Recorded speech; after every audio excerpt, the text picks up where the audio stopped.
Hello, everyone. Welcome back to English Daily Talks. Hi there! Great to have you with us again. Today, we have something a little different. Yes, today is more like a mini English lesson. But don't worry, we'll still keep it conversational and fun. Exactly. We're going to teach you how to sound more fluent and natural when you speak English. We're going to focus on two main things, contractions and common phrases that native speakers use all the time. These are things that textbooks don't always teach, but they're super important. If you want to sound more like a native speaker, you need to know these. So grab a pen and paper if you want to take notes. Ready to learn? Let's get started. Okay, Sarah, let's start with the basics. What exactly is a contraction? Good question. A contraction is when we combine two words into one shorter word. We do this by removing some letters and adding an apostrophe. For example, instead of saying I am, we say I'm. I am becomes I'm. We remove the A from am and add an apostrophe. Exactly. Contractions make speaking faster and more natural. Native speakers use contractions all the time in casual conversation. All the time. In fact, if you don't use contractions, you might sound too formal or stiff. That's true. Let me give you an example. Listen to these two sentences. Okay. First sentence, I am going to the store. Do you want to come with me? That's correct English, but it sounds very formal. Now listen to this. I'm going to the store. Do you want to come with me? That sounds much more natural and relaxed. Exactly. That's how native speakers actually talk. So today we're going to teach you the most common contractions. And we'll explain when and how to use them. Let's start with contractions using the verb to be. These are probably the most common. Right. So we have I am, you are, he is, she is, it is, we are, they are. Now, let's make them into contractions. I am becomes I'm. For example, I'm a teacher. You are becomes your. For example, you're my best friend. He is becomes he's. For example, he's very tall.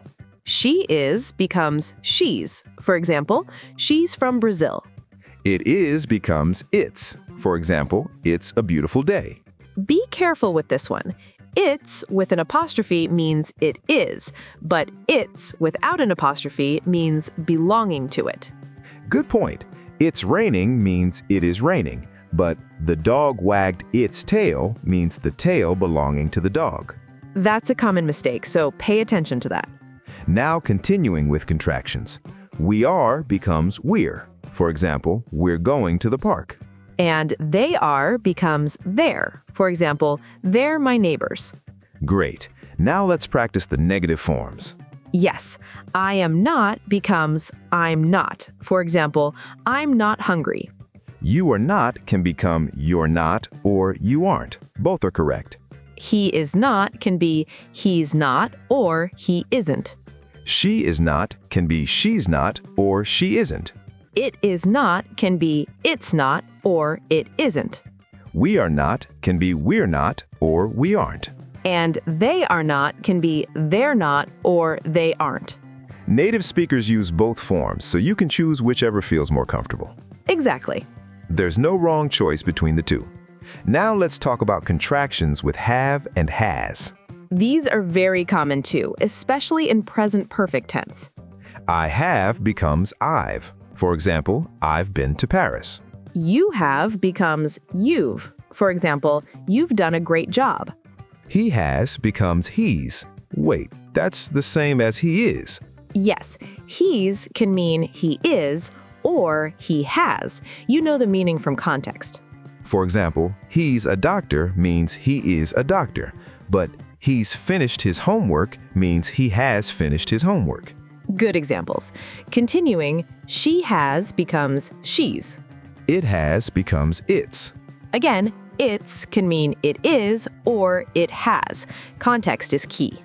We have becomes we've. For example, we've been friends for 10 years. And they have becomes they've. For example, they've arrived. Now for the negative forms. Have not becomes haven't. For example, I haven't seen that movie. Has not becomes hasn't. For example, she hasn't called me yet. These are super common in everyday conversation. Now, what about had? I had, you had, he had, and so on all become the same contraction. So I had becomes I'd. You had becomes you'd. For example, I'd never been to New York before last year. That means I had never been to New York before last year. And the negative, had not, becomes hadn't. For example, I hadn't finished my work. Perfect. Now let's move on to future tense with will. I will becomes I'll. For example, I'll see you tomorrow. You will becomes you'll. For example, you'll love this restaurant. He will becomes he'll. She will becomes she'll. It will becomes it'll. We will becomes we'll. And they will becomes they'll. And the negative, will not, becomes won't. This one is special because it looks very different. Yes, won't is unique. For example, I won't be late. Now what about would? Would works the same as had. They both use d. So I would becomes I'd. You would becomes you'd. But wait, I'd can mean I had or I would. That's confusing. It can be, but again, context helps. I'd like a coffee clearly means I would like a coffee. And I'd already eaten clearly means I had already eaten. Exactly. You'll understand from the sentence structure. The negative form, would not, becomes wouldn't. For example, I wouldn't do that if I were you. Great example. Now let's talk about modal verbs like can, could, should, and must. These are a little different because not all of them have contractions in the positive form. Right. For example, we don't say I can or I should. Those don't exist. But we do have contractions for the negative forms. Cannot or cannot becomes can't. For example, I can't swim. Could not becomes couldn't. For example, I couldn't find my keys. Should not becomes shouldn't. For example, you shouldn't eat so much candy. Would not becomes wouldn't. We already mentioned this one. Must not becomes mustn't. For example, you mustn't tell anyone my secret. Although, to be honest, mustn't is more common in British English. Americans often say must not fully. That's true, but it's good to know both. What about might not? Does that have a contraction? Good question. Might not becomes mightn't, but this is very rare. Most people just say might not. Same with ought not. It becomes oughtn't, but almost nobody uses it anymore. So for those, just say the full form. Now let's talk about some contractions that are very informal. These are contractions you'll hear in casual conversation, but you might not see them written in formal texts. Right. These are more like spoken English shortcuts. First one, going to often becomes gonna. For example, instead of I'm going to study tonight, people say I'm gonna study tonight. This is extremely common. Native speakers use gonna all the time. But again, this is informal. Don't use it in formal writing or professional situations. Next, want to becomes wanna. For example, do you want to go becomes do you want to go. Again, super common in casual speech. Have to or has to becomes have to. For example, I have to go becomes I have to go. Or got to becomes gotta. For example, I've gotta leave. Becomes I've gotta leave. Ought to becomes oughta, but this is less common because people don't use ought to very much anymore. True, most people just say should. Another one, kind of becomes kinda. For example, it's kinda cold becomes it's kinda cold. And sort of becomes sorta. For example, I'm sort of tired becomes I'm sorta tired. One more, out of becomes outta. For example, I'm outta milk becomes I'm outta milk. Or get out of here becomes get out of here. These informal contractions make you sound very natural and fluent.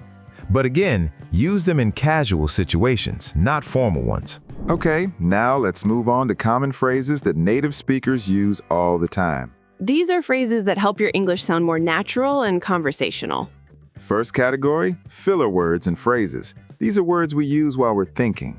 For example, and Everyone knows these. But there are others too. Is very common.